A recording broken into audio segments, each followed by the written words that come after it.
Hey everyone, welcome back. Today we're zeroing in on a super fascinating and honestly highly specific corner of corporate sustainability. We hear all these buzzwords about going green, but how do we actually put a hard, cold number on it? Well, in this explainer, we're going to completely demystify how massive global corporations actually measure their environmental water footprint. We're talking about the rigorous, industry standard metrics that literally hold these companies accountable. So I really want you to think about this for a second. How exactly does a global brewery, or say a massive distillery, figure out its true water footprint? I mean, the stakes here are absolutely astronomical. We're looking at an industry that completely depends on a rock-solid, steady supply of clean water.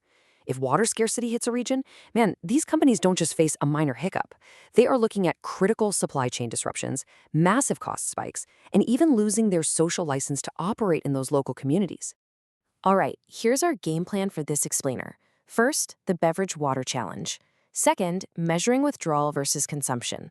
Third, mapping baseline water stress. Fourth, sourcing ingredients responsibly. And fifth, mitigating water risks. Let's get right into it. Section 1. The Beverage Water Challenge. Because transforming everyday crops into the finished drinks we buy takes massive, continuous volumes of water. To really understand how this is tracked, we have to look at the Sustainability Accounting Standards Board, or SASB, and specifically their 2023 standard for alcoholic beverages. When you dive into their framework, you'll find strict categories for water management and ingredient sourcing. Now, these aren't just vague, feel-good guidelines. They're incredibly strict quantitative metrics. Investors and regulators use these exact reporting codes, like FBAB 140A.1, to compare one company's actual environmental performance right up against another. It is literally the blueprint for corporate transparency. Which brings us to Section 2, measuring withdrawal versus consumption. So what is the actual difference here?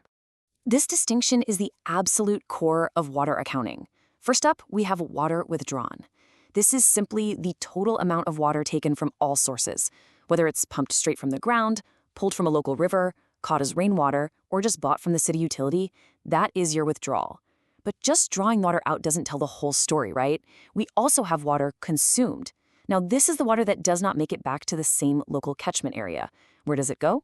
Well, it might evaporate during the brewing process, it might actually get incorporated into the beer or wine itself, or it might get discharged into a totally different body of water, like the ocean. So the big takeaway here is that consumption is the true measure of water that is permanently removed from a specific local ecosystem. And to add a really cool layer of precision to all this, the SASB standards actually have this fascinating fallback rule for defining what officially counts as freshwater. Get this.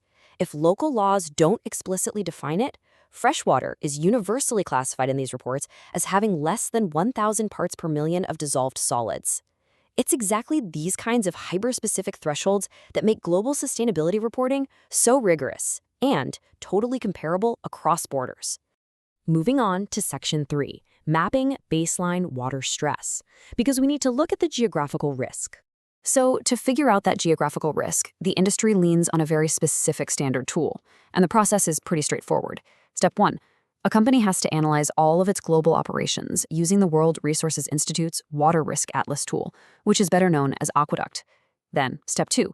They use Aqueduct to flag any facility located in a region with high baseline water stress, meaning a 40 to 80% stress level, or extremely high stress, which is anything over 80%. And finally, Step 3 is where the actual math happens. The company takes the total volume of water withdrawn and consumed in those specific stressed regions and divides it by their total water withdrawn and consumed globally. This gives them a hard, undeniable percentage.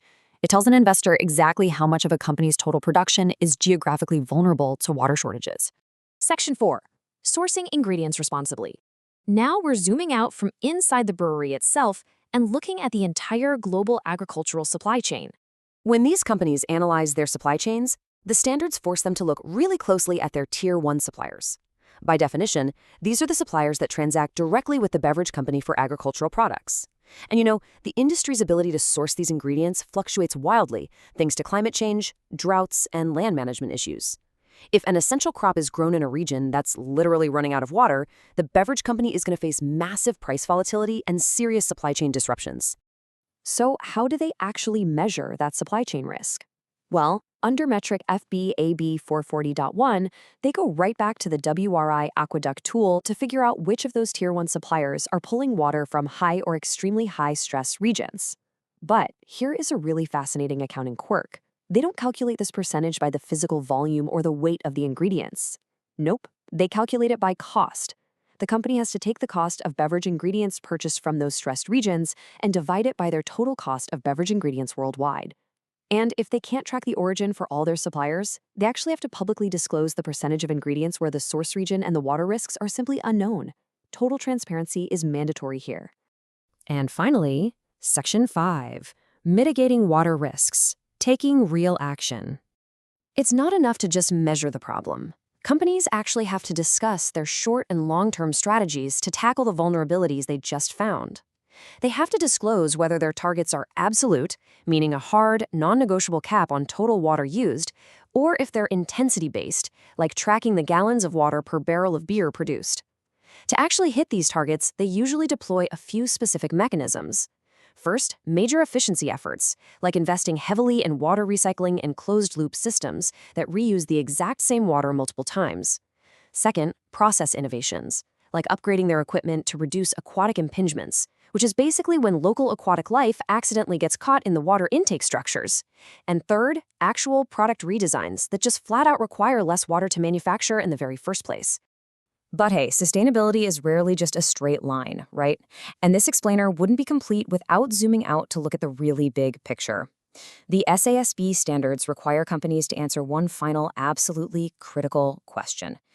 Do these water-saving practices actually create new life cycle trade-offs? Think about it for a second. Pumping millions of gallons of water through advanced filtration and recycling systems, that requires a massive amount of electricity.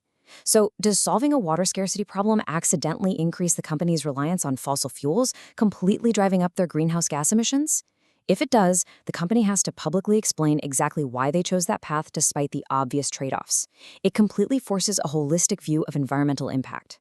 That complex balancing act, that is the true reality of corporate sustainability.